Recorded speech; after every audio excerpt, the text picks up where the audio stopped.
Hi everybody, this is Aimee at Clayground Paint Your Own Pottery Studio in Worcester, Massachusetts.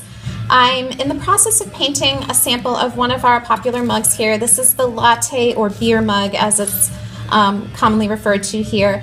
It's a popular piece of pottery. It's just a plain tall mug, and I just was in the process of making this Peppa Pig scene, and I wanted to point out some best practices for decorating pottery that doesn't necessarily have any sculptural etchings on it, in this case a smooth piece of pottery. So at the front of our studio we have all these pencils, number 2 pencils with no erasers on it. That's on purpose. We don't want to erase bisque. As you can see, when I lightly penciled in my sketch, I was making a multitude of corrections, making sure placements of things were accurate, but you'll notice I never erased with an eraser or even took my finger and tried to rub out any, smudge away anything. And that's for 2 reasons.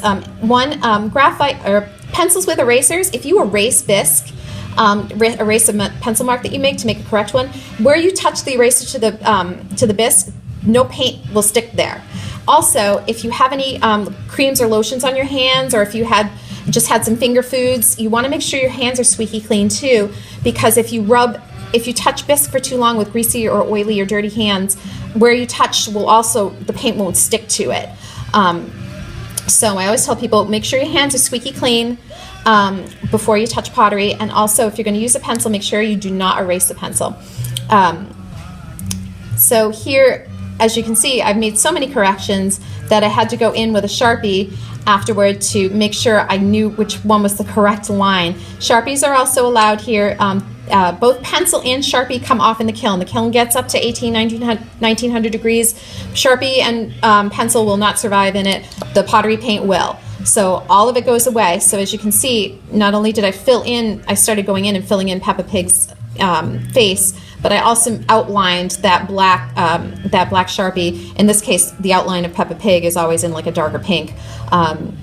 It's not a black outline. So, and you can see here too, this is helpful to pencil in before you just go in cold. These letters here, these words here, I messed around with the placement of the letters just to make sure that they were nice and even. So these are 2 best practices.